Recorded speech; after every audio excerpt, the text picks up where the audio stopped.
Le procurateur de Judée fouetta l'air alentour avec son chasse-mouche, une crinière de cheval montée sur un manche d'ivoire incrusté d'or, mais en vain.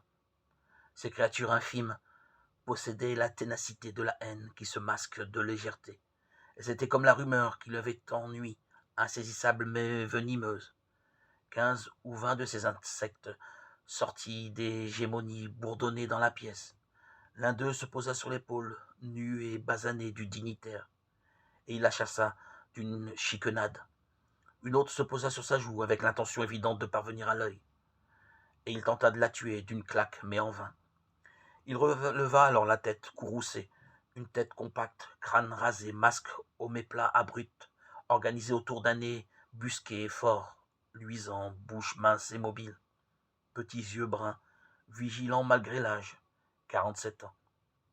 S'avisant de l'exaspération de son maître, son secrétaire Kratil, un jeune crétois au visage de bouc, s'alarma et se leva courbé, attendant les ordres. Ferme la fenêtre, cria le procurateur Ponce Pilate. Non, on va étouffer. Il donna pour écrabouiller l'une de ces mouches, grosses et remplies de pattes, un coup formidable du plat de la main sur la table, devant laquelle il était assis. Un rouleau de parchemin tomba par terre. Le crétois s'empressa de le ramasser pour le remettre en place. La créature avait bien été écrasée, mais elle avait laissé sur le rouleau une sanie sanglante, une traînée de fiente. Le visage empreint de dégoût, Ponce Pilate lava délicatement l'horreur avec une des éponges qu'il trempait de temps à autre dans un bol d'eau pour se rafraîchir. Excellence, le bois de camphre. Peste du bois de camphre, hurla le procurateur. Il étouffe les humains avant les mouches. Le mois était juin. Depuis 50 jours, les chaleurs moites de l'Orient occupaient la Palestine, ensemble avec les mouches, les cancrelats, les moustiques, les scorpions, les scolopendres, les punaises, les fièvres mystérieuses, les éruptions cutanées et la chiasse militaire. Le procurateur claqua une autre mouche sur la table et d'une chiquenade l'envoya bouler sur le sol dallé. Puis il s'adossa à son siège. Un représentant de l'Empire avait quand même autre chose à faire dans une province sénatoriale que de tuer des mouches. Il s'épongea le front et dit d'une voix rauque: Bon, le bois de camphre. Le crétois courut vers la porte, houspilla des esclaves et déversa en grec un magma d'ordre et d'insultes, lardé de menaces, puis s'éloigna dans les couloirs de la procure, qui siégeait dans l'ancien palais asmonéen. Par la fenêtre ouverte, Ponce Pilate apercevait au-delà de la cour intérieure le bâtiment du Sanhédrin. Comment les Juifs maîtrisaient-ils ce problème des mouches? Il était vrai que la plupart d'entre eux portaient tant de vêtements sur eux, fût-ce par la pire des canicules. Ils étaient tellement poilus que les mouches ne devaient guère trouver beaucoup plus que les bouts de leur nez pour les importuner. C'était en 33, comme on dirait plus tard. Le procurateur reprit le rouleau que la mouche avait sali. Le document avait été apporté 2 jours auparavant, par courrier ordinaire sur la trière militaire plus ou moins bimensuelle. Il déroula le papyrus jaunâtre, visiblement recyclé par le secrétaire du Sénat, parce que des traces du texte précédent préalablement gratté à la pierre ponce transparaissaient sous le nouveau texte. Il relut le passage qui l'avait exaspéré. Des rapports parvenus de notre province de Judée font état de rumeurs qui ont contrarié plusieurs membres éminents de notre assemblée.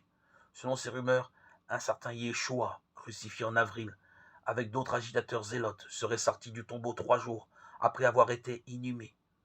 Nous savons que de telles fables trouvent un terrain fertile parmi la plèbe des provinces d'Orient, mais il advient qu'ayant été ramenée à Rome par des voyageurs, elle trouve aussi un terrain fertile parmi la plèbe de la métropole. Elles nous paraissent d'autant plus déplorables. Le secrétaire était revenu, le pas pressé, haletant d'importance. Du coin de l'œil, Pilate l'observa vider un sachet de toile, plein de copeaux de camphre, sur les braises de 2 trépieds du bureau du procurateur. Une fumée bleuâtre commença de dérouler ses volutes dans l'air. Pilate connaissait le prix du sachet. Un denier, un denier. On transformait en fumée un denier d'argent pour chasser des mouches. Il reprit sa lecture. Elles nous paraissent d'autant plus déplorables qu'elles s'accompagnent d'une interprétation ridicule. En effet, la prétendue résurrection. Pilate tiqua sur le mot insolite, résurrectio, du malandrin crucifié prouverait sa nature divine.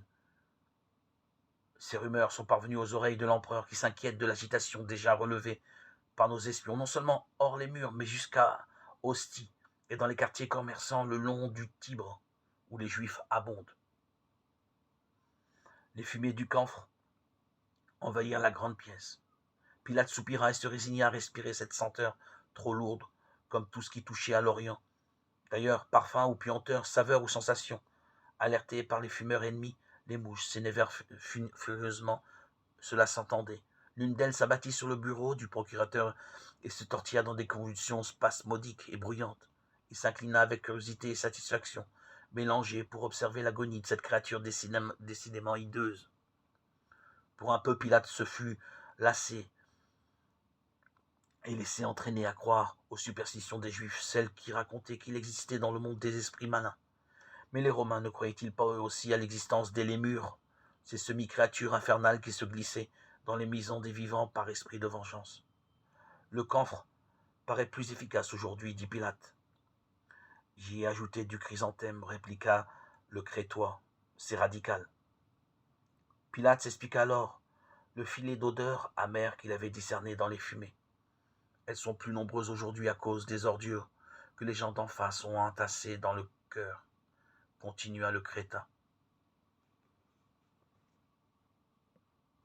Il faudra veiller immédiatement à ce que cela ne se reproduise plus, dit Pilate, reprenant la lecture du rouleau.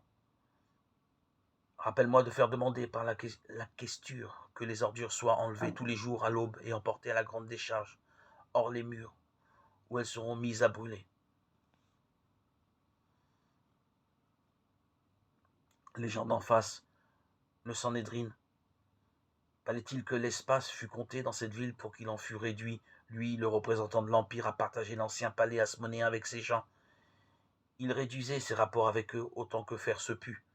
Une bande de barbus accrochés farouchement à leurs prérogatives, mais incapables de faire régner l'ordre dans leur peuple. Sans la présence impériale, Jérusalem eût été un cloaque et un coupe-gorge, où les terroristes zélotes auraient suriné dès la nuit, venus tous les juifs qui ne leur plaisaient pas. Bon, tout ça n'était pas neuf. Pilate se plongea de nouveau dans la lecture du message sénatorial.